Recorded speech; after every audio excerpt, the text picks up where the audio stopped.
Ibato! Bumoto ng tapat ha. Te, may pag-asa pa ba? Aktibong sangguniang kabataan, yan ang deserve mo. Tahimik pero hindi bulag. Ate, sino ba dapat? Para kanino yung boto mo?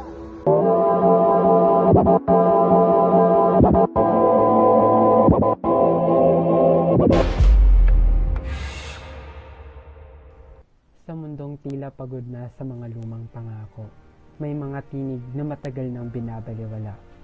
Mga tinig ng bata pa raw, hilaw pa raw at walang alam. Ngunit ngayong halalan, may mga kabataang ayaw nang manahimik. Ito ang tinig ng kabataan, hindi lamang sigaw, kundi pagkilos.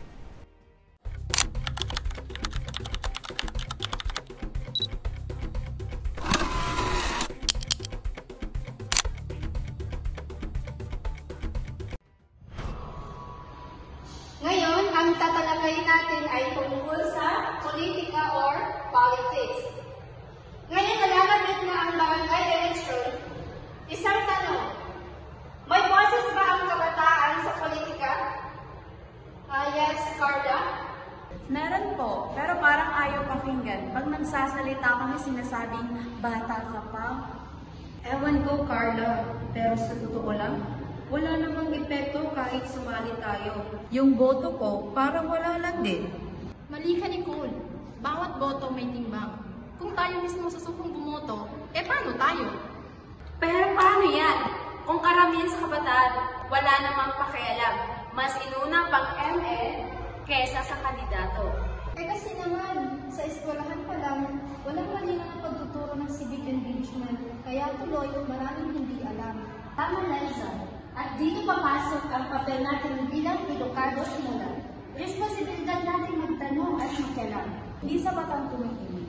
Hindi sapat ang okay na yan. Kailangan natin kumilos. Pero Carla, anong laban natin?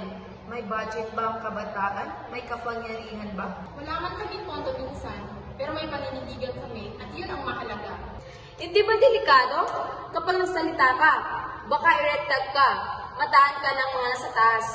Mas delikado kung manahimik ka, dahil kung hindi ka kikilos ngayon, baka hindi na ikaw ang may hawak ng kinabutasan mo. At dapat, mas marami tayong kabataan kagaya ni Carla. Yung may tapa, may puso. At kaya mo tayo lahat tayo ng silbi. Kahit simpleng pakikinig, malaking bagay yan. Turo nga, oras na para lumaban. Kahit hindi pa malinaw ang lahat, kailangan natin magsimula. Uy, grabe! Trending na naman si Ria. Tingnan nyo. Sinisiraan siya ng kung sino-sino. Yun ba sinabing komunista siya? Fake news yan, te. Obvious naman. Naku, Jane, dapat kasi marunong ka mag-fact check. Hindi porket nasa internet, totoo na. Paano ko malalaman? Lahat ng kaibigan ko, share ng share. Ganon din ako dati, Jane. Pero simula nung sumama ko kay Carla sa forum, namulat ako. Dapat marunong tayong kumilatis kasi minsan nakasinungalingan, mukha lang katotohanan. Pero 'di ba, minsan totoo rin sinasabi ng matatanda na wala tayong alam.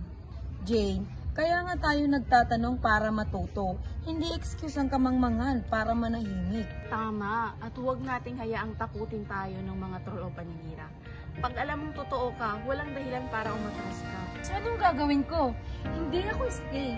Hindi ako kandidato. Jane, hindi mo naman kailangan tumakbo para makilahok. Magsimula ka sa pamilya mo, kaibigan mo, post mo. At bumoto ka ng tama. Yun ang pinakamakapangyarihang sandata natin. Okay, siguro nga oras na para magising. Magandang araw po, Mayor. Bilang SK Chairperson, nais ko lamang pong ibahagi ang aming mga nagawang proyekto sa kabataan. Magaling. Pero ingat, ang politika, hindi laro. Hindi ito Facebook post. May proseso ito. At kami rin po ay may proseso. Hindi kami mga batang naglalaro. Kami ay mga mamamayang bumoboto. Mayor, respeto lang po. Hindi po kami kalaban. Gusto lang po namin makiisa. Mag-iisa? May kisanin? Paano nyo alam ang takbo ng pamahalaan? Mga bata pa kayo. Kahit bata pa kami, marunong kaming makinig. Marunong kaming magsalita kung kinakailangan. At may mga leader kaming mas totoo pa sa mga trapo. Trapo? Ako ba yun? Kung tinamaan po kayo, baka totoo nga. Gusto namin ng bagong politika. Yung patas, yung bukas, yung hindi takot sa tanong. At anong alam nyo sa tunay na serbisyo? Alam namin hindi ito para sa pera, hindi para sa kapangyarihan, para ito sa tao. Kung ayaw nyo makinig sa amin, may problema po tayo. Bahala ka sa buhay nyo.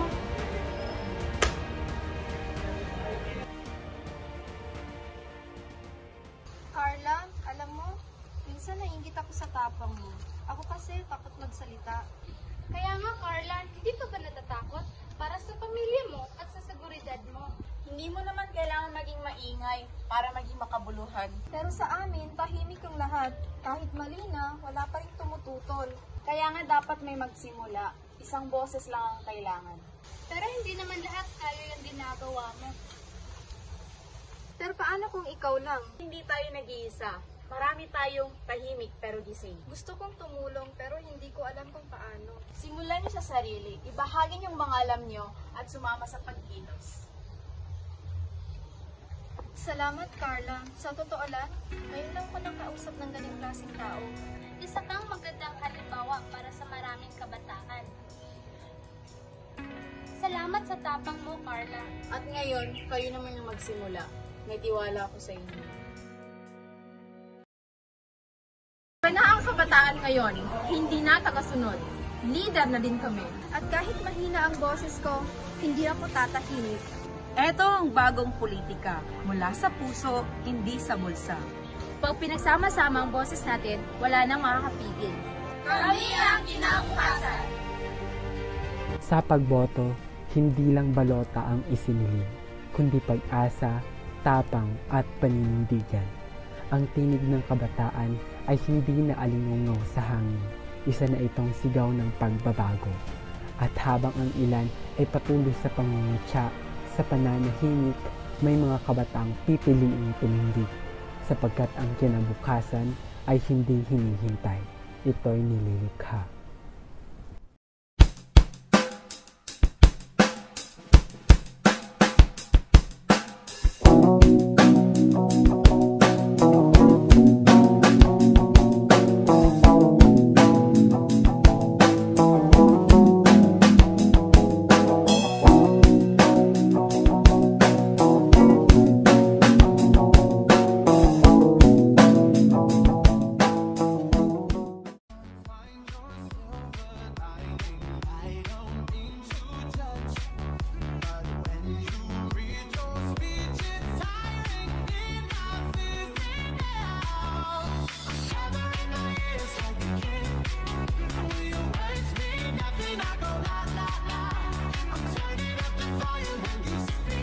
Go! Hindi ba delikado kapag nagsalita ka? Ano ngayon? Magaling iha. Pero... Halik. Hindi excuse ang kamangmangan para... Wait lang. Okay. Wala. Isang boses Wait! Mali. Huwag mo idikit. Yun lang, kunin mo lang siya. 6. Gilid daw sa kamay, nasa gilid lang. Ganyan kay Claire, ganyan lang.